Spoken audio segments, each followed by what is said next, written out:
Good morning दोस्तों, आप सभी लोग कैसे हैं। आप सभी लोगों का आपकी अपनी ALA फैमिली में तहे दिल से स्वागत है। तो आज करेंगे क्लास 10th का मैथ्स का चैप्टर नंबर 4 क्वाड्रेटिक इक्वेशंस।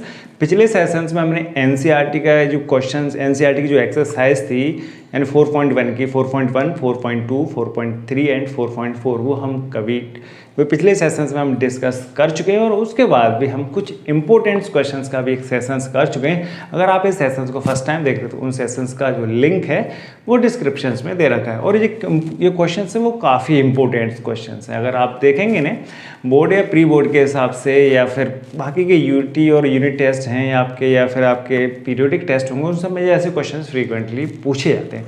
और क्वेश्चंस का जो वेटेज है, प्रोबेबिलिटी है, वो काफ़ी अच्छी रहती है कि क्वेश्चन ये फ्रीक्वेंटली आते हैं और इनके अंदर थोड़े बहुत कॉन्सेप्ट भी हैं। तो ये बहुत ज़्यादा इंपॉर्टेंट क्वेश्चंस तो आज करेंगे। बहुत ही ये सेशंस बहुत अच्छा जाने वाला है। तो आज कॉपी पेन साथ ले लीजिए और साथ में करना क्वेश्चंस। जब क्वेश्चंस अगर समझ में आ जाए तो सबसे पहले करना क्या है, सेल्फ प्रिपेयर करके, मतलब अपने आप को बिल्डअप करके पहले खुद उसको क्वेश्चंस को क्या करना है, अटैम्प्ट करना है। क्योंकि आपसे अटैम्प्ट करना ही ये ज़्यादा सबसे ज़रूरी है। जब आपसे आने लग गया तो फिर कोई टेंशन नहीं और मैथ से बिल्कुल भी नहीं डरना है। जब हम आपके साथ है, किसी भी तरीके को कोई भी डाउट आती है, बिल्कुल भी अगर आप कमेंट में बेझिझक होकर शेयर कीजिए, बताइए कि आपको किस टॉपिक पे किस तरीके की दिक्कत आ रही है, तो वो टॉपिक न्यू सेशंस में इन्वॉल्व किए जाएंगे। ठीक है दोस्तों, तो क्वेश्चंस करेंगे, इंपॉर्टेंट काफ़ी क्वेश्चंस है। तो देखेंगे ये चैप्टर नंबर 4 क्वाड्रेटिक इक्वेशन है। ये क्या दे रखा है, a train travel a certain average speed. ये कोई ट्रेन दे रखी है जो एक एवरेज स्पीड से क्या कर रही है, रन कर रही है, चल रही है। ठीक है, अब उसमें क्या है, average for a distance 63 kilometre and then travel a distance 72 kilometre at average speed of 6 kilometre per hour more than its average speed. Its takes 3 hour to complete the total journey, find the original speed. एक train है, ध्यान से देखेंगे। अगर हम इसमें इस तरीके से करते हैं कि ए पॉइंट और बी पॉइंट और सी पॉइंट, ध्यान से समझेंगे। अब इसमें क्या है कि ए पॉइंट से ट्रेन चल रही है और उसे सी पॉइंट तक जाना है।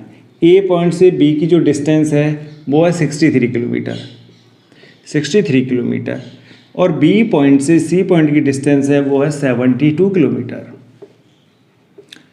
अब ट्रेन चल रही है ए पॉइंट से सी की तरफ। क्वेश्चन में क्या दे रखा है कि पहला जो 63 किलोमीटर का एक जो स्लॉट है, इसमें ट्रेन जो अपनी एवरेज स्पीड थी उसी से चल रही है। पर नेक्स्ट वाला जो स्लॉट है, यानी वो नेक्स्ट 72 किलोमीटर की जो जर्नी उसे ट्रेवल करनी है, वो एवरेज स्पीड से 6 किलोमीटर ज़्यादा स्पीड से चलना है। और ए से सी तक पहुंचने में टोटल जर्नी में उसे कितना टाइम लगता है, 3 घंटे, 3 आवर्स उसे पूरी जर्नी में लगते हैं। तो बताओ कि उसने फर्स्ट वाला जो स्लॉट है वो एवरेज स्पीड उस ट्रेन की कितनी थी। क्वेश्चन को अच्छे से समझेंगे। अगर मान लीजिए अगर यहाँ से ट्रेन ये रन कर रही है, किसकी स्पीड कितनी है, अगर हम ये ट्रेन काफ़ी लंबी है, ट्रेन तो होती है। अब देखिए ये रन कर रही है तो इसकी एवरेज स्पीड हम क्या कर लेते हैं, लेट कर लेते हैं। एवरेज स्पीड है ट्रेन की वो कितनी हो जाएगी, x किलोमीटर पर आवर। बस इस चीज़ को हमें अच्छे से समझना है। देखो पहला वाला जो स्लॉट है, पहले वाले स्लॉट में ट्रेन ने t1 टाइम लिया और सेकंड वाले स्लॉट में ट्रेन ने t2 टाइम एक्वायर किया। पहला वाला जो स्लॉट था उसमें ट्रेन ने कितना टाइम किया, t2, वो पहले वाले t1, दूसरे वाले में t1। ठीक है, पहले वाले स्लॉट में जो टाइम था, टाइम टेकन ट्रेन का, वो t1 था और सेकंड वाला स्लॉट है 20। ये हमने जस्ट समझने के लिए इस तरीके से बोला है। क्वेश्चन में इस तरीके से कुछ दे नहीं रखा है कि ए और बी पॉइंट है, बस उसमें ये दे रखा है कि फर्स्ट जो 63 किलोमीटर का एक स्लॉट था, पहली जो डिस्टेंस थी 63 किलोमीटर की, उसने एवरेज स्पीड से ट्रेवल की।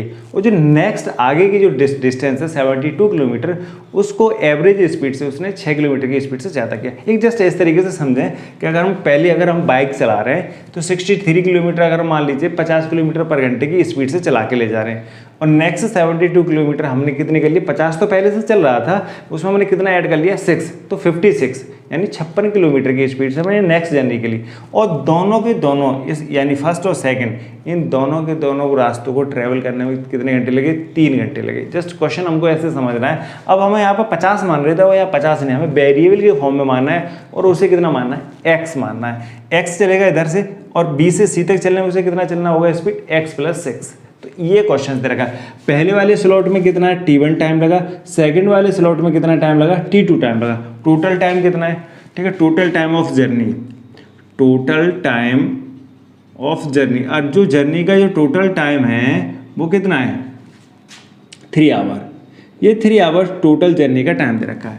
अब ये टोटल जर्नी क्या होगी T1 प्लस T2, यानी दोनों 3 आवर्स से लग रहे हैं। अब ध्यान से देखेंगे कि हमने स्पीड कितनी है, एवरेज स्पीड कितना माना x, तो एवरेज स्पीड है वो हमने जो लेट की है वो एवरेज स्पीड कितनी है हमारे पास x किलोमीटर पर आवर, ठीक है। अब उसमें स्पीड और डिस्टेंस कितनी, अब ध्यान से देखेंगे T1, अगर T1 वाले टाइम में अगर हम टाइम का फॉर्मूला लगाएं तो इस वाले सेक्शन में A टू बी वाले सेक्शन में अगर हम देखें तो टाइम इक्वल टू क्या हो जाएगा, T1 इक्वल टू क्या हो जाएगा, अगर हम इसे करेंगे क्या आ जाएगा डिस्टेंस अपॉन स्पीड, क्या आ जाएगा डिस्टेंस अपॉन स्पीड, तो डिस्टेंस कितना है 63 किलोमीटर और स्पीड कितनी है x। नेक्स्ट वाले में स्पीड, इस बार ये स्पीड कितनी है पहले वाले में, यानी A से B तक चलने में उसने x किलोमीटर पर आवर की स्पीड से ट्रेन को रन किया है।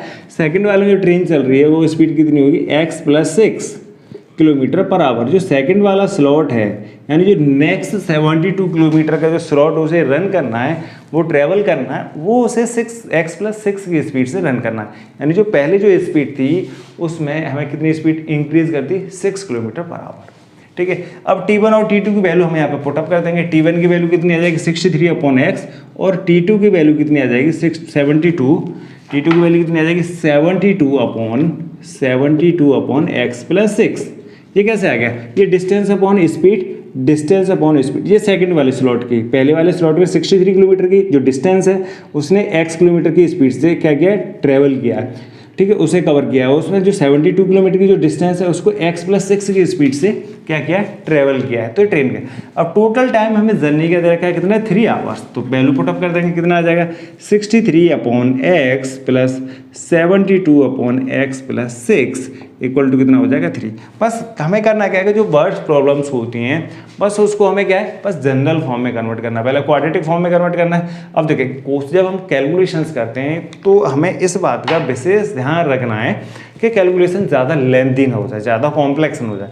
उस चीज़ करने के लिए हम उसमें से अगर कुछ कॉमन मिल रहे हैं या बोथ साइड कुछ कैंसिल होते हैं तो वो टाइम टू टाइम उसे करते जाएंगे। अगर उसे हम साथ लेके चलते चलेंगे तो कैलकुलेशंस क्या हो जाती है कॉम्प्लेक्स हो जाती है, और उसमें फिर जब जैसे जैसे कैलकुलेशंस कॉम्प्लेक्स होती जाएगी फिर दिक्कत होती है कि एरर के भी होने के चांस उसमें बहुत ज़्यादा होते जाते हैं। तो इस चीज़ को विशेष ध्यान रखना है।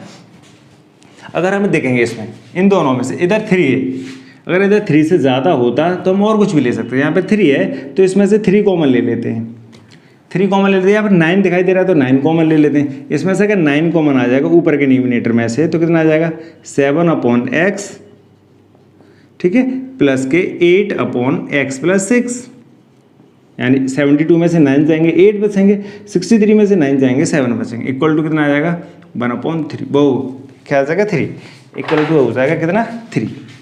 अब देखेंगे बोथ साइड, ये पूरे प्रोडक्ट के साथ है तो 3 से 9 कट जाएंगे कितने 3 टाइम्स। अब इसका एलसीएम ले लेते हैं।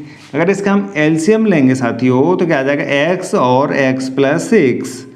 अब ये क्या इस x का डिवाइड करेंगे इसमें तो कितने टाइम्स जाएगा x plus 6 times, x plus 6 का करेंगे 7 में मल्टीप्लाई तो x प्लस 6, तो ब्रैकेट से बाहर अभी हमारे पास 3 चल रहा है, ठीक है, प्लस अब x यहाँ क्या आएगा 8 और इस x प्लस 6 का डिवाइड करेंगे इसमें तो कितने टाइम्स आएगा x टाइम और x का मल्टीप्लाई 8 में तो 8x इक्वल टू क्या हो जाएगा 1, ठीक, ये 1 हो गया। अब इसे सॉल्व कर लेते हैं ये सेक्शन को, तो ये क्या हो जाएगा ब्रैकेट्स को ऑफ कर देंगे इसमें तो क्या आ जाएगा 7x प्लस के 42, 7 6 42 प्लस के 8x upon x square plus के 6x इंटू 3 इक्वल टू 1। अब करेंगे क्या क्रॉस मल्टीप्लाई करेंगे, क्योंकि कैलकुलेशन में सिंप्लीफाई करना है तो क्या करेंगे क्रॉस मल्टीप्लाई। क्रॉस मल्टीप्लाई करने के बाद क्या करना है 8 और 7 कितने हो जाएंगे 15, तो पहले यहाँ पे 15x प्लस के 42, नेक्स्ट स्टेप पे ये लिख देना। अब हम सीधा मल्टीप्लाई कर देते हैं, 3 का मल्टीप्लाई करेंगे 15x में तो कितना हो जाएगा 45x प्लस 3 का मल्टीप्लाई करेंगे 42 में तो कितना आएगा 6 और 3 2 जा 12, वो 3 4 जा 12, ये हो जाएगा ऊपर में इक्वल टू क्या आ जाएगा एक्स स्क्वायर माइनस के 6x, कितना हो जाएगा एक्स स्क्वायर माइनस के प्लस के 6x। अब क्या करना है, इन दोनों टर्म्स को उठा के अदर साइड लेके जाना है, इन दोनों टर्म्स को उठा के कैसे अदर साइड लेके जाएंगे तो क्या हो जाएगा एक्स स्क्वायर प्लस के 6x माइनस के 45x माइनस के 126 इक्वल टू 0। अब हमने क्या किया, LHS साइड के जो सभी टर्म्स थे इनको उठाया और हम RHS साइड ले गए, तो ये तो रहेंगे प्लस के डिक्टू एज इट इज़, और उसके बाद 45 और 126 ये दोनों टर्म्स हो जाएंगे माइनस के, तो ये आ गए माइनस के अदर साइड। अब देखो अभी ये लाइक टर्म्स है तो इसको सिंप्लीफाई कर लेते हैं, तो क्या आ जाएगा एक्स स्क्वायर 45 में से 6 जाएंगे बचेंगे 39 माइनस के, क्योंकि माइनस के ग्रेटर है वो है, माइनस का साइन है के सामने जो मैग्नीट्यूड है वो ज़्यादा है, तो वो आ जाएगा 39x माइनस के 126 इक्वल टू 0। अब करना क्या, ये बन गया एक सिंपल क्वाड्रेटिक इक्वेशन की जनरल फॉर्म, और इसको सॉल्व करने के लिए अब हमारे पास नंबर ऑफ मेथड्स हैं, या हम इसे फैक्टराइजेशंस करें या इसका कंप्लीटिंग द स्क्वायर मेथड्स करें, या इसमें हम यूज़ कर सकते हैं क्वाड्रेटिक फार्मूला। ये आपके पास चॉइस है, क्योंकि क्वेश्चन में कभी एक मेंशन नहीं है। हाँ, जब तक अगर उसमें कुछ मेंशन है हम उसी पैटर्न को या उसी मेथड्स को फॉलो करेंगे, अदरवाइज अगर नहीं मेंशन है तो अपने सूटेबल के हिसाब से हमें कौन सा मेथड ज़्यादा कन्वीनियंट है, ज़्यादा कंफर्ट है हमारे हिसाब से, हम उस मेथड्स को उसमें क्या करेंगे यूज़ करने वाले हैं। तो इसमें फैक्टर कर सकते हैं 126 के, अगर हम फैक्टर करेंगे लाना है माइनस करके 39 मल्टीप्लाई करके लाना है कितना 126।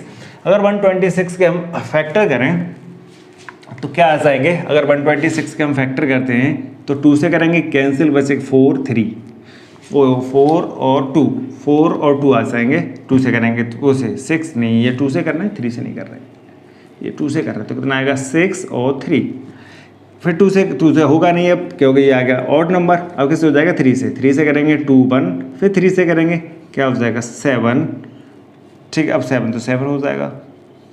तो अब यहाँ से कितना हो जाएगा, अब हमें कितना करना है मल्टीप्लाई करना है 126 से सब्ट्रैक्ट करके लेके आना है साथियों 39, दोस्तों के लेके आना है 39।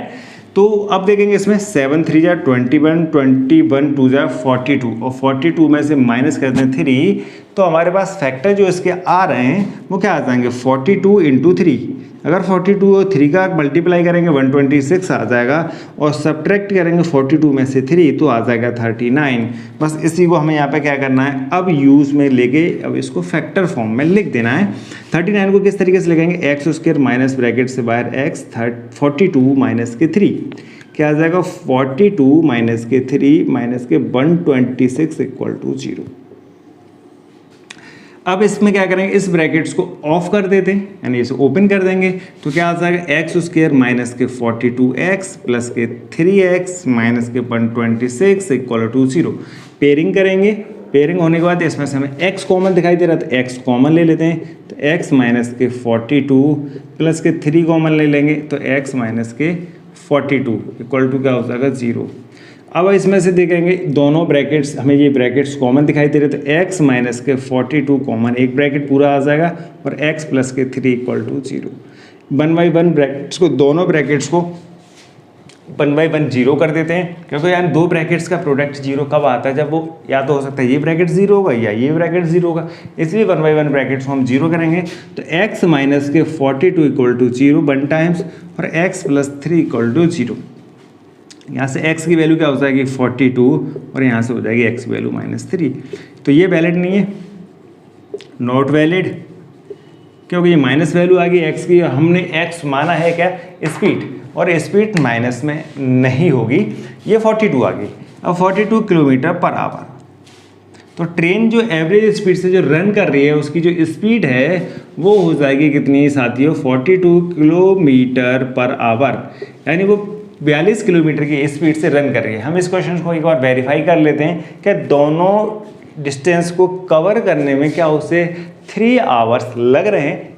ठीक है, तो पहले देखेंगे 42, यानी अगर उसकी स्पीड है 42 तो 63, तो क्या हो जाएगा, अगर हम इसे चेक करके देखेंगे तो 63/42 प्लस 72/48, 48 क्यों आएंगे, क्योंकि यहाँ पे नेक्स्ट वाली जो सेकंड जो जर्नी है वो 42 तो ये है, प्लस के 6 की वजह से 8 हो जाएंगे, 6 और 42 हो जाएंगे 48, ये कैंसिल हो रहे हैं 9 वो से 6 से, तो ये हो जाएंगे 9/6, वो 6 से करेंगे 36, और 7 टाइम्स 9/7 प्लस इसे करेंगे किससे 8 से हो रहा है ये 6 टाइम और ये 8 से हो रहा है कितने टाइम्स 8 हो जाएगा 8 9 9 टाइम्स तो 9/6। अब इन दोनों का क्या करेंगे एलसीएम, ये 7 से किया था 6, ठीक है। अब हो जाएंगे दोनों का एलसीएम कितना आ जाएगा 42, या 42 करेंगे तो क्या आएगा 6 तो 54, ये हो जाएगा कितने 7 का करेंगे 6 का मल्टीप्लाई कर देंगे इसमें प्लस के 7 का करेंगे 63, क्या आ जाएगा दोनों का ऐड करेंगे 7 और 7 11.27। ये कहीं इसमें एरर होगी दोस्तों, देखेंगे ध्यान से एक बार देख लो, चेक कर लेते क्रॉस। हमारे पास का स्पीड 42, इसे एरेज कर देते तब एक बार क्रॉस चेक हो जाएगा, क्योंकि हमारे पास स्पीड कितनी आएगी 42 यानी 63/42, तो करेंगे 7 से 7 9 6 हो जाएंगे 9 और ये हो जाएंगे 7 6 वो 42, ये 72 है, 72 का करेंगे 8 से 8 6 48 और 8 9 तो कितना आ जाएंगे इसमें 54, ठीक है। तो स्पीड जो इसकी ट्रेन की है वो कितनी हो जाएगी 42, तो इसमें देखेंगे हमें 3 आवर्स लेके आना है, इसे हमें वेरीफाई करना है। तो यहाँ से देखेंगे, इसमें इरेज कर देते हैं सेक्शन को, देखते हैं 63/42 प्लस 72/48। अब इसे हम कैंसिल कर सकते हैं किससे, ये अगर 7 से कैंसिल करें इसे तो 7 9 ठीक है 63। अब 7 को करेंगे तो कितना आएगा 6 टाइम, ये कितना आ जाएगा 7 से करेंगे तो 6 टाइम आएगा, ठीक है। ये एक एरर हो गई है यहाँ पे, ये 7 की जगह यहाँ क्या आएगा 6 आएगा, ये 7 टाइम्स नहीं आएगा, ये 6 टाइम्स आएगा, ठीक है। तो ये क्या हो जाएगा 6, अब ये हो गया 6। अब दोनों का एलसीएम कितना हो जाएगा, दोनों का एलसीएम आ गया कितना 6 और 9 + 9 और ये कितने हो जाएंगे 18/6, कैंसिल आउट करके कितने 3 आवर। वो बस थोड़ा सा दे रखा है तो एरर ना हो, बस इस चीज़ में ध्यान रखना। तो ये हमारा आंसर है 42 को क्या है एकदम सही है। नेक्स्ट क्वेश्चन देखेंगे, क्वेश्चन आसान है, बस एक कभी क्रॉस चेक करने के लिए, क्या क्रॉस चेक करना था हमें कि हाँ क्या हमारा जो 42 आंसर आ रहा है वो सही है कि नहीं, इसके लिए हमने ये सब किया। नेक्स्ट क्वेश्चन देखेंगे, फटाफट इसे कॉपी कर लीजिए दोस्तों, उसके बाद नेक्स्ट क्वेश्चन देखते हैं। नेक्स्ट क्वेश्चन देखेंगे, इंपॉर्टेंट क्वेश्चन है, काफ़ी इंपॉर्टेंट क्वेश्चन इसलिए है कि इसमें एरर बच्चों से काफ़ी ज़्यादा होती हैं, तो मैं नहीं चाहता कि आप लोगों को भी इसमें किसी भी तरीके की कोई तकलीफ हो। आप इसे बहुत अच्छे से समझेंगे और पूरी उम्मीद है कि आप इसे पूरी अच्छे से समझ जाएंगे, ठीक है। क्वेश्चन क्या दे रखा है, एक देखेंगे 50/40 का एक पॉइंट दे रखा है, उसके वो इसके बाद ग्राउंड दे रखा है रेक्टेंगुलर, एक रेक्टेंगुलर ग्राउंड है जिसकी लेंथ है 50 और जिसकी विड्थ है 40। उसके अंदर एक पॉन्ड है, उसकी लेंथ और विड्थ पूछी है, बट जिस तरीके से इसके अंदर जो पॉन्ड का कंस्ट्रक्शन किया गया है, इसके अंदर जो पॉन्ड बनाया गया है उसके सराउंडिंग में एक घास का मैदान भी है, एक ट्रैक है, यानी ये वाला रीजन है, ये क्या ग्रास है, ठीक है, grass surrounding the pond. Question में देखेंगे एक बार अच्छे से समझेंगे। क्वेश्चन क्या दे रखा है, in the centre of A rectangular lawn the dimension 50/40 A rectangular pond, ठीक है, has to be constructed so that the area of a grass surrounding the pond would be 1184 metre square. यानी ये वाला reason है, ये reason grass का है और इस ग्रास वाले रीजन का एरिया हमें गिवन है, इस रीजन का एरिया हमें दे रखा 1184 मीटर स्क्वायर। ध्यान से देखेंगे, और एक जो रेक्टेंगुलर लॉन है ये वायर वाला, ये 50/40 का, और इसके अंदर ये रेक्टेंगुलर ही इसमें पॉइंट बनाया गया है और इसकी लेंथ और विड्थ हमसे पूछी गई। अब इस क्वेश्चन को अगर हम अपनी तरफ से करेंगे तो एरर होने के चांस ज़्यादा रहते, तो आपको समझना है कैसे कि मान लेते कि इसके चारों तरफ ये है, ये एक ही तरीके का सेम है, क्योंकि इसमें ये एक सिम्बल्स बना रखे हैं, ये सेम डिस्टेंस के हैं, इससे ये पता चल रहा है कि ये पूरा ट्रैक है, इसकी जो ये वाला ट्रैक है वो ये सेम है। तो हम इसको कितना मान लेते हैं x, ये कितना x मीटर वाइड है। ये चारों तरफ ये ग्रास बना हुआ है, इस ग्रास का जो ट्रैक बना हुआ है इस पॉन्ड के चारों तरफ, इनर वाले पॉन्ड के चारों तरफ, उसकी जो विड्थ है वो कितनी विड्थ का है, x मीटर का है। अब ध्यान से देखेंगे, अगर आपसे बोला जाए कि अगर देखो ये रास्ता, ये टोटल रास्ता 50 का है और इसके अंदर ये वाला रास्ता पैरेलल, ये मान लिया हमने कितने का, ध्यान से देखोगे, यानी ये वाला सेक्शन है, ये इसकी चौड़ाई ये कितनी है, ये x है, और ये भी कितना है, ये भी x है। अब बताइए ये वाला सेक्शन है वो कितने का आएगा, ध्यान से देखना। टोटल 50 है, ये इधर का x, इधर का x, अगर इस टोटल में से ये x निकलेगा, ये x निकलेगा, यानी इतना सेक्शन बच जाएगा, ये x हमने निकाल दिया, ये x निकाल दिया, तो ये कितना बचेगा?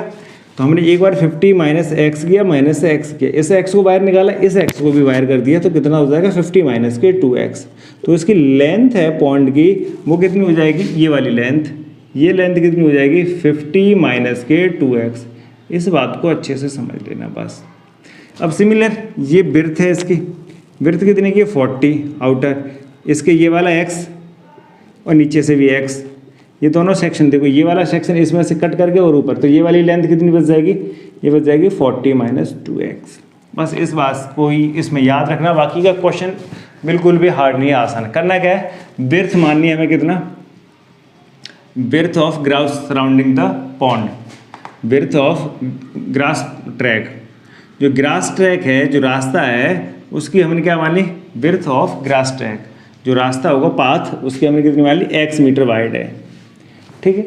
अब करेंगे क्या? Length, length of pond, length of pond हमने हमारे पास कितनी हो जाएगी? 50 माइनस के 2x, और विड्थ ऑफ पॉन्ड कितनी हो जाएगी? विड्थ ऑफ पॉन्ड ये अब कितनी हो जाएगी? ये हो जाएगी 40 माइनस के 2x। अब ध्यान से देखेंगे, इस बात को थोड़ा अच्छे से समझेंगे। क्वेश्चन में क्या दे रखा है कि जो ग्रास वाला रीजन है, इसका एरिया है 1184, और टोटल का एरिया हम निकाल सकते हैं 50/40, क्योंकि एक रेक्टेंगल ट्रैक है, रेक्टेंगल का एरिया क्या होता है? Length into width. लेंथ तो विड्थ दे रखा है, अंदर वाले का भी हमें पता है एरिया क्या होगा? लेंथ इंटू विड्थ होता है। तो टोटल एरिया बराबर हम क्या कर सकते हैं? बाहर वाले पूरे रेक्टेंगल फिगर का एरिया इक्वल टू होगा ग्रास का एरिया प्लस इस पॉन्ड का एरिया। या हम क्या करें? इस टोटल एरिया में से इस पॉन्ड का एरिया को घटाएंगे तो अंदर वाला बच जाएगा। तो एक ही बात है, हम क्या करेंगे? टोटल एरिया इक्वल टू क्या होगा? पॉन्ड का एरिया प्लस ग्रास ट्रैक का area of a grass track. तो हम क्या करेंगे? अकॉर्डिंग टू क्वेश्चन देखेंगे। According to question, area of rectangular lawn, तो एरिया ऑफ रेक्टेंगुलर लॉन, जो बाहर लॉन है रेक्टेंगुलर लॉन, इक्वल टू क्या होगा? Area of pond, area of pond plus area of, ठीक है, ग्रास पाथ, ठीक है, जो ग्रास पाथ है उसका एरिया। अब इसका एरिया ऑफ लॉन कितना हो जाएगा? 50 इंटू 40, लेंथ इंटू विड्थ, क्योंकि ये रेक्टेंगल है आउटर वाला, यानी ये फिगर जो बाहर वाली फिगर है उसका एरिया क्या हो जाएगा? L इंटू बी, यानी ये 50 हमें गिवन दे रखा है, ये 40, तो 40 इंटू 50 ये हो जाएगा इसका इक्वल टू पॉन्ड का एरिया क्या आ जाएगा? लेंथ और विड्थ हमने निकाल चुके, ये मीटर में है दोनों, तो ये कितनी आ जाएगी? 50 माइनस के 2x प्लस 40 माइनस के 2x प्लस के 1184। ये हमारे पास ये एरिया क्या होगा? ग्रास पार्ट, ये दे रखा है हमें, यानी टोटल एरिया, यानी ये टोटल एरिया, ये वाला टोटल एरिया किसके इक्वल होगा? इस अंदर वाला ये ट्रैक और इस टोटल पॉइंट के इक्वल के होगा। बस हमने यही काम कर लिया। बस इसमें क्या कर, अब कर लेना है इसको सॉल्व, और आंसर हमारे सामने हो जाएगा। सॉल्व करेंगे दोनों ऐसे RHS साइड को, कितना आ जाएगा? 50 इंटू 40 इक्वल टू, इस 50 का मल्टीप्लाई करेंगे 40 में तो क्या आ जाएगा? 50 इंटू 40, इस 50 का करेंगे इसमें तो क्या आ जाएगा? 52 जा कितना हो जाएगा? 100, तो 100x, इस 2x का 40 के साथ तो माइनस के 80x, इस 2 का 2 के साथ करेंगे तो प्लस के 4x स्क्वायर प्लस के 1184, यानी माइनस के 2x और माइनस के 2x। इधर एक्स स्क्वायर पॉजिटिव दिखाई दे रहा है, इस वाले टर्म्स को देखो, दोनों साइड इस वाले टर्म्स को इधर उठा के लेके आओगे तो ये कैंसिल हो जाएंगे, यानी ये प्लस का है, ये भी ये प्लस का है, ये भी प्लस का है, इधर ये इधर आएगा तो नेगेटिव का हो जाएगा। एक तरीके से, किस तरीके से? x प्लस 5 इक्वल टू 5 लिखा हुआ है, तो इस 5 को इधर लेके आएंगे तो क्या आ जाएगा? x plus 5 minus 5 equal to 0। 5 से 5 कैंसिल तो x की वैल्यू 0 हो जाएगी। जस्ट इसी तरीके से हमने इसमें कर लिया, क्या कर लिया कि ये वाला टर्म से इधर लेके आएंगे। अब बचा क्या हमारे पास? इधर देखेंगे ध्यान से, क्या बच जाएगा? 4x स्क्वायर 80 100 और 80 माइनस के 180x और प्लस के कितने हो जाएंगे? 1184 इक्वल टू 0। ये तो हट गए। अब इसमें से कुछ कॉमन दिखाई दे रहा है 4, तो 4 कॉमन ले लेते हैं। क्या बच जाएगा? एक्स स्क्वायर माइनस के, इसमें से 4 कॉमन जाएंगे तो 45x, इसमें से 4 कॉमन जाएंगे तो कितने बचेंगे? 2 बचेंगे, 2 तो 8 हो जाएगा, 8 तो 3 बचेगा 38, 9 हो जाएंगे, 2 बचेगा 24, 6 296 बच जाएंगे इसमें से। अब ये 4 चले जाएंगे 0 में, क्योंकि ये मल्टीप्लाई में मल्टीप्लाई वाला जो टर्म्स होता है वो जब हम उसे ट्रांसपोज करते हैं दूसरी साइड लेके जाते हैं, मल्टीप्लाई वाला साइन किस में आता है, डिवाइड में। जब ये 0 के डिवाइड में आ जाएगा 4 तो ये क्या हो जाएगा 0। ठीक है, अब यहाँ से देखेंगे, अब हमारे पास एक क्वाड्रेटिक इक्वेशन आ चुकी है, क्या आ जाएगा, x² माइनस के 45x प्लस के 296 इक्वल टू 0। अब हमें क्या करना है, 296 के फैक्टर। अगर 296 के फैक्टर करेंगे तो क्या आएगा, 2 से कैंसिल करेंगे 148, यानी 1 ये आ जाएगा 4, 8 2 से करेंगे कितना आ जाएगा 7 और 4, फिर 2 से करेंगे कितना आ जाएगा 3 और 7 37, और ये क्या आ जाएगा 1। यानी हमारे पास मल्टीप्लाई कर लेके कितना आना है, हमें लेके आना 45। तो सीधा सीधा दिख गया 37 प्लस के 8, ये हो जाएंगे 8, तो 37 इंटू 8 हो जाएंगे 45। ठीक है, तो ये फैक्टर हमारे पास आ चुके हैं। बस फैक्टर करके अब इसे लिख लेते हैं, क्या आ जाएगा x² माइनस एक्स ब्रैकेट्स के अंदर 37 प्लस के 8, 37 प्लस के 8 प्लस 296 इक्वल टू क्या हो जाएगा 0। ब्रैकेट्स को ऑफ कर लेते हैं, x² माइनस के 37x माइनस के 8x प्लस के 296 इक्वल टू 0। पेयरिंग करेंगे, इसमें पेयरिंग करने से x कॉमन आ जाएगा, तो x माइनस के 37 प्लस के माइनस 8 कॉमन ले लेते हैं अदर साइड में से, माइनस के 8, तो x माइनस के 37 इक्वल टू 0। टोटल एक ब्रैकेट हमें कॉमन दिखाई दे रहा है, तो x माइनस के 38 कॉमन आ जाएगा, x माइनस के 8 इक्वल टू क्या हो जाएगा 0। 1 बाई 1 0 करेंगे तो x माइनस के 37 इक्वल टू 0 और x माइनस 8 इक्वल टू 0। अब देखेंगे एक x की वैल्यू कितनी आ जाएगी 37 और एक वैल्यू आ जाएगी 8। दो आंसर हमारे आ चुके हैं। अब देखेंगे इसमें कौन सा आंसर वैलिड है। ठीक है, अगर हम x अगर ध्यान से देखेंगे, अगर हमने 37 लिया इसकी विड्थ को, तो 37 ये और 37 ये, तो टोटल कितनी हो जाएगी 74, और 74 ये तो टोटल 40 है, तो ये तो होना ही नहीं। अगर ऐसे 37 और ये 37 74 ये टोटली लेंथ 50 है, तो इसके अंदर इतना तो ट्रैक बनेगा ही नहीं, तो ये वैल्यू वैलिड नहीं होगी। अब देखेंगे 8 ये 8 है, ये 8 है, तो 16 हो जाएंगे, तो ये कितनी बच जाएगी 50 माइनस के 16, ये 8 और ये 8, तो 16 माइनस 40 में से कितनी कर देंगे 16 माइनस कर देंगे, तो ये हमारे पास 8 हो जाएगा। तो क्या आ जाएगा 50 माइनस के 16 और 40 माइनस के 16, तो कितना हो जाएगा चेक करें, इसमें कितना हो जाएगा 34 और इसमें कितना हो जाएगा 24। यानी जो पॉन्ड अंदर बना हुआ है उसकी लेंथ है 34 मीटर और उसकी विड्थ है वो है कितनी 24 मीटर। बस थोड़ा क्वेश्चंस में इस चीज़ को कन्वर्ट करने में, यानी ये क्वेश्चन तक लाने में हल्का सा ये थोड़ा सा कन्फ्यूजिंग करता है, बस थोड़ा कन्फ्यूजन करता है बच्चों का, अदरवाइज ऐसा कुछ नहीं है।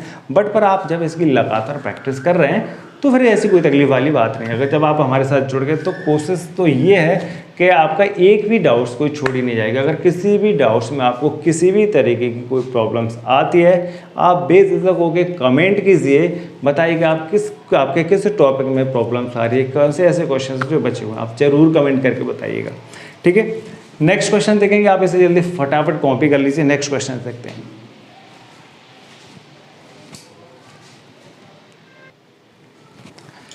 नेक्स्ट क्वेश्चन देखेंगे, क्वेश्चन बड़ा मज़ेदार क्वेश्चन है, काफ़ी इंटरेस्टिंग क्वेश्चन है। बच्चों से वही चीज़ है कि क्वेश्चंस की जब लैंग्वेज हल्की सी कन्फ्यूजन करने वाली होती है तो फिर उस क्वेश्चंस को लगाने में बिल्कुल भी मन नहीं करता। तो ऐसा आपको बिल्कुल नहीं करना है, क्वेश्चंस को पहले अच्छे से समझना है और उसके बाद उसके इक्वेशंस को क्या करना, आपको फॉर्म करना, बनाना। एक क्वेश्चंस क्या है, at T time past 2 PM, यानी घड़ी में 2 बजने उसके t मिनट के बाद, t मिनट पास्ट, यानी एक वॉच हमें दे रखी है, एक वॉच बना लेते हैं। अब ध्यान से देखेंगे 12 6 3 2 और 1 2 और 3 4 5। अब घड़ी में क्या दे रखा है, 2 बजे हुए हैं। अगर मान लीजिए हमने कितना मान लिया 2 PM हो रहा है। अब घड़ी ने चलना स्टार्ट किया t मिनट के बाद, घड़ी ने कितना चल लिया t मिनट, क्या दे रखा है एट t मिनट्स पास 2 PM, 2 बजने के बाद कितने घड़ी चली t मिनट। फिर उसके बाद क्या है, the time needed by the minute hand. अब जो मिनट हैंड है ये क्या होगा, मिनट वाली सुई को हम क्या बोलेंगे मिनट हैंड, जो मिड निडल होती, और जो आवर हैंड है वो क्या होती है, आवर वाली जो सुई होती है हम उसे आवर हैंड बोलेंगे। अगर 2 से t मिनट के बाद अब उसके कहता है time needed by the minute hand of a clock to show 3 PM was found to be 3 minute less than the t²/4। Question को अब यहीं से समझना है।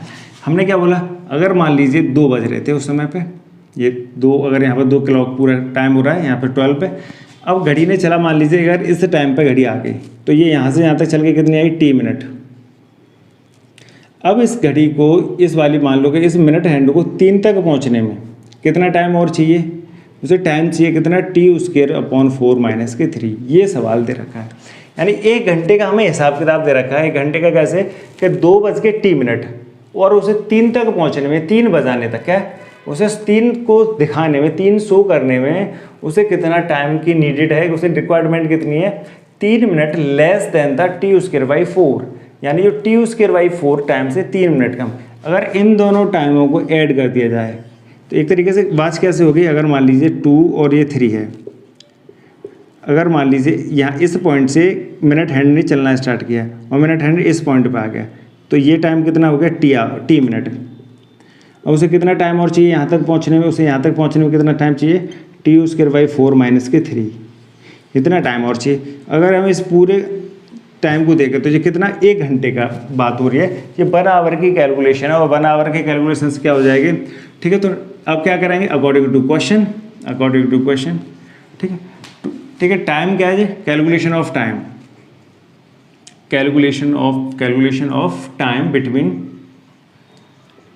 2 PM to 3 PM, 2 से 3 बजे के टाइम के बीच में उनसे कितनी कैलकुलेशन करें। अब देखेंगे t minute past plus t²/4 - 3, ये किसके बराबर, 1 आवर, 1 घंटे के बराबर। यह किसके बराबर है, 60 मिनट, और हमें यहाँ पर लिखना पड़ेगा ये 60 मिनट। इस बात को बहुत अच्छे से समझ लेना है, क्यों कि यहाँ पे क्या है, ये t मिनट है, ये भी मिनट्स में, ये दोनों कैलकुलेशन मिनट्स के अंदर दे रखे हैं, तो हम यहाँ आवर नहीं ले सकते। यहाँ पे भी हमें क्या मानना पड़ेगा, मिनट्स ही लेनी पड़ेगी। कभी कभी यहाँ पे दोस्तों एरर होती हैं आपके दोस्त साथियों से कि यहाँ पे आवर की जगह यहाँ पर हम 1 आवर लिख लेते हैं, मिनट में से हम कन्वर्ट नहीं कर पाते, तो उस चीज़ में एरर हो जाती है। अब करना कैसे, जस्ट सिंप्लीफाई करना है। तो इसका एलसीएम ले लेंगे, कितना आ जाएगा 4, तो ये क्या हो जाएगा 4t प्लस के t² - 4 इंटू 3 इंटू 4, ये इधर जाएंगे 4, इसके नीचे हमने 1 मान लिया, सबके नीचे 1 इक्वल टू क्या आ जाएगा 60। अब इसे सॉल्व करेंगे तो क्या आ जाएगा 4t प्लस के t² - के 12 इक्वल टू 60 इंटू 4। अब इसके नीचे 1 मान लिया, क्रॉस भी हमने मल्टीप्लाई कर दिया, तो 4t सेम, t² सेम आ जाएगा, माइनस के 12, 4 का मल्टीप्लाई इधर कर दिया। ये हमारे पास सिंपल कैलकुलेशन हो चुकी है। अब देखेंगे एक क्वाड्रेटिक इक्वेशन ऑलमोस्ट हमारे पास अब बन चुकी है। अब क्या करना है, हमें इसे सॉल्व करना है। आंसर अब फास्ट आ जाएगा, अगर आप निकाल सकते हैं तो वीडियो को पॉज करके आप आंसर देख सकते हैं। तो क्या आ जाएगा t² प्लस के 4t माइनस के 12 माइनस के 60 इंटू 4 इक्वल टू 0, माइनस के 12। अब हमने क्या किया, इस वाले टर्म्स को उठाया और हम किधर ले आए, LHS साइड उठे लेके आए, तो टोटल कितना हो जाएगा t² माइनस के ये 12t, ये क्या है 12, 48 कहाँ से आए, 48 नहीं है, ये 4 इंटू टी है, ठीक है 4 इंटू टी, ये हो जाएगा 4 इंटू टी माइनस के 12 है, और ये इधर आ जाएंगे तो माइनस के 4t माइनस के नहीं, प्लस के 4t है, प्लस के 4t माइनस के 12 और माइनस के से 240 इक्वल टू 0, तो t² प्लस के 4t माइनस के 252 इक्वल टू 0। अब हमें करने क्या है, 252 के फैक्टर करेंगे, 252 के फैक्टर करेंगे तो 1 2 और 6, फिर 2 से करेंगे कितना आ जाएगा 1 2 6, तो 4 वो आ जाएगा 6 और 3 कितना हो जाएगा 6 3, फिर 3 से करेंगे तो आ जाएगा 2 1, 3 से करेंगे 7 और 7 से करेंगे 1। ये हमारे पास फैक्टर आ चुके हैं। अब इन फैक्टर्स के हमें देखने हैं, ठीक है। अब हमें करना क्या है, हमें लेके आना है 40, ये 48 नहीं है, हर बार 48 लिख रहा है, ये क्या 40। इस 40 में देखेंगे ध्यान से, हमें लेके क्या करना है, सब्ट्रैक्ट करके 40 लेके आना है और मल्टीप्लाई करके हमें कितना लेके आना है, ठीक है, मल्टीप्लाई करके 252। अगर देखेंगे 4 का मल्टीप्लाई करें 2 से तो कितना आ जाएगा 14, और 9 का मल्टीप्लाई करें 2 से तो कितना आ जाएगा 18, 18 और 14 का मल्टीप्लाई करेंगे 252 आ जाएगा, 18 में से 14 माइनस करेंगे तो हमारे पास कितना आ जाएगा 40। तो इसे सॉल्यूशन कर सकते हैं, तो क्या आ जाएगा t² प्लस के ब्रैकेट से बाहर आ जाएगा टी, तो हो जाएगा टी 18 माइनस के 14 माइनस के 252 इक्वल टू क्या हो जाएगा 0। तो ओपन करेंगे टी, इसके बाद 18t माइनस के 14t माइनस के 252 इक्वल टू क्या हो जाएगा 0। पेयरिंग करेंगे तो पहली पेयर में से t कॉमन मिल जाएगा, तो t प्लस के 18 माइनस के 14 कॉमन मिल रहा है, तो t प्लस के 18 इक्वल टू 0। अब हमारे पास क्या आ जाएगा, एक ब्रैकेट पूरा कॉमन मिल जाएगा, 8 प्लस के 18 कॉमन टोटल आ जाएगा। सेकंड ब्रैकेट में t माइनस के 14 इक्वल टू 0, यानी सेकंड वाली ब्रैकेट में t प्लस 18 टोटल कॉमन आ जाएगा, t बचेगा इधर और माइनस के 14।